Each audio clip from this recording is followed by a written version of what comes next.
Praise the lord. ఈ మాసపు చివరి 3 దినముల ఉపవాస ప్రార్థనలో ఇది 2వ రోజు.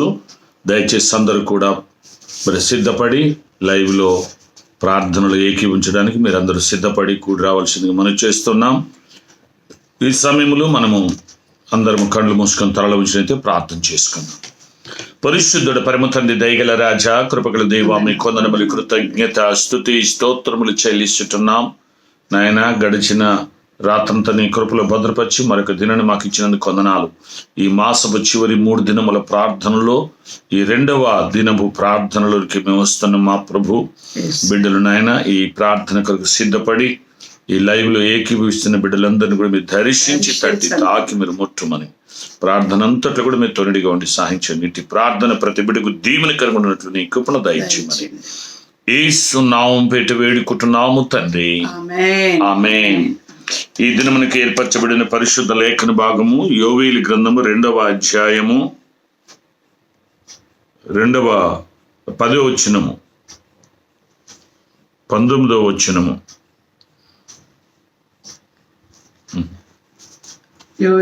యోవేలు గ్రంథము 2వ అధ్యాయము 19వ వచనాన్ని చదువుకుందాం. మరియు యెహోవా తన జనులకు ఉత్తరం ఇచ్చి చెప్పినదేమనగా, ఇకను అన్యజనులలో మిమ్మును అవమానాస్పదముగా చేయక మీరు తృప్తి నందునంతగా నేను ధాన్యమును, క్రొత్త ద్రాక్షారసమును, తైలమును మీకు పంపించెదను. దేవుడి పరిశుద్ధ వాక్య భాగమును మనం ఇంటిలో ఆశీర్వదించును గాక. ఆమేన్. ప్రియమైనటువంటి దేవుని బిడ్డలారా, చదువుబడినటువంటి మాటలు మనం గమనించినట్లయితే అంటున్నాడు, దేవుడు మనకు సెలవిచ్చేటువంటి మాట ఏంటంటే, మీరు అన్ని జనులలో అవమానాస్పదముగా అవమానపరిచారు. ఇంతకుముందు అవమానాలు పాలయ్యారు. ఏదో ఒక సమస్యలతో, శోధనలతో, బాధలతో, ఇరుకులతో, ఇబ్బందులతో మీరు అవమానాస్పదముగా ఉన్నారు. కానీ ఇప్పుడు అటువంటిది జరగనీయను, మీకు అటువంటిది జరగనీయను. మీకు కావలసిన వాటిని నేను ఇస్తాను. మీరు తృప్తి నొందునంతగా నేను ధాన్యమును, క్రొత్త ద్రాక్షరసమును, తైలమును మీకు పంపించెదను అంటున్నాడు.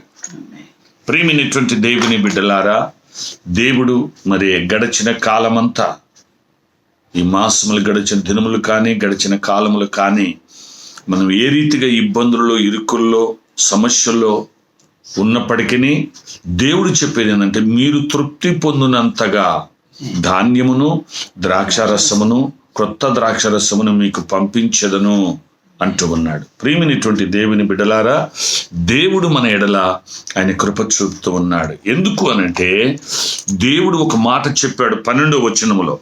అది యోవేలు గ్రంథము 2వ అధ్యాయం 12వ వచనములో, ఇప్పుడైనను మీరు ఉపవాసం ఉండి కన్నీరు విడుచుచు దుఃఖించుచు మనపూర్వకముగా తిరిగి నా యొద్దకు రండి. మనపూర్వకంగా నా యొద్దకు రండి. ఇదే యెహోవా వాక్కు. దేవుడు సెలవిస్తూ ఉన్నాడు, ఇంతకాలం మీరు అవమానాలు పొందారు, ఇంతకాలం మీరు సమస్యలు పాలయ్యారు, ఇంతకు ముందు మిమ్మల్ని ఎగతాళి చేశారు.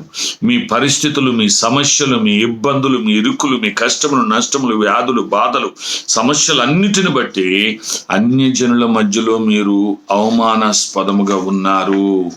ఇతరులు మిమ్మల్ని అవమానపరిచే విధంగా ఉన్నారు.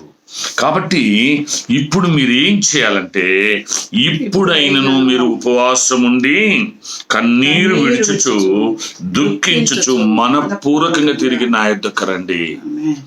దేవుని యొద్దకు మనం ఉపవాసం ఉండి కన్నీరు విడుచుచు మనపూర్వకంగా దేవుని దగ్గరికి వస్తే ఆయన తప్పకుండా సహాయము చేస్తాడు. ఇంతకాలం మీరు అన్ని జనుల మధ్యలో అవమానాస్పదంగా ఉన్నారేమో, కానీ ఇప్పుడు ఉండరు. దేవుడు సెలవిచ్చిన మాట ఏంటంటే, మీరు తృప్తి నొందునంతగా నేను మీకు ధాన్యమును, క్రొత్త ద్రాక్షరసమును మీకు పంపించు, తైలమును మీకు పంపించెదను.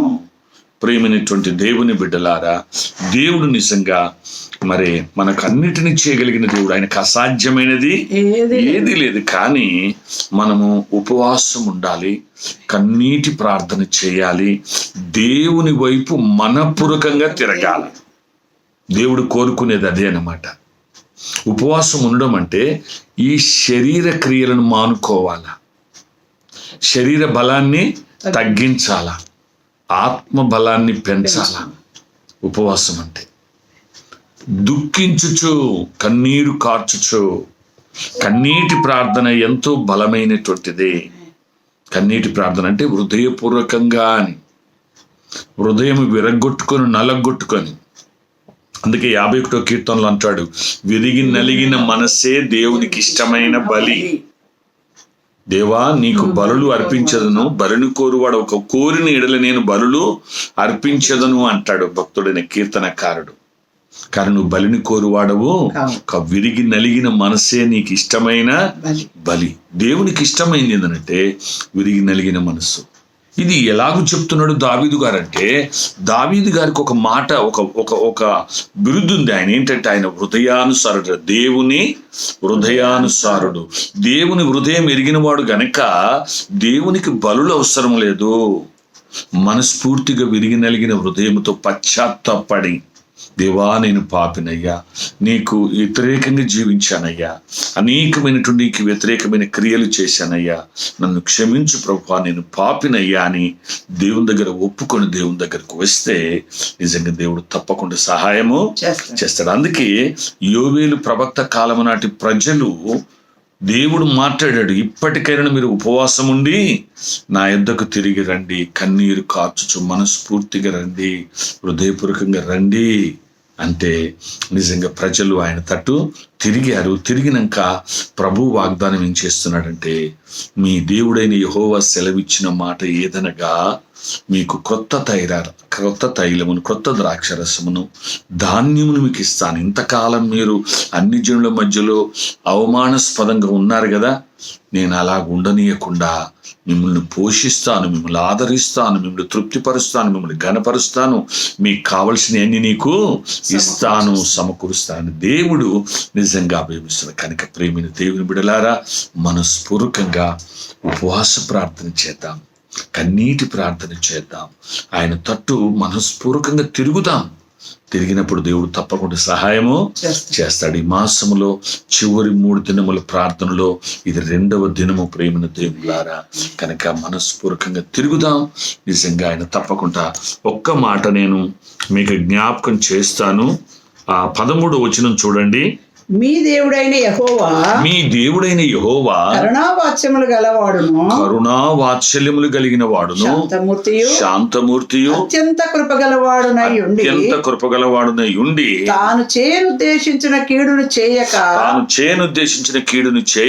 పశ్చాత్తాపడును గనక మీ వస్త్రములు కాక మీ హృదయములను చింపుకొని ఆయన తట్టు తిరుగుడి. మీ యొక్క హృదయములను చింపుకొని ఆయన తట్టు తిరుగుడు. చాలా మంది బాహ్యపరమైన భక్తి ప్రేమ చూపెట్టడానికి ఏమనుకుంటారంటే, వస్త్రాలు జించుకొని ఏలు కోసి రక్తార్పణ చేసి ఇదంతా చేసి నేను ఇంతగా ప్రేమిస్తానంటారు.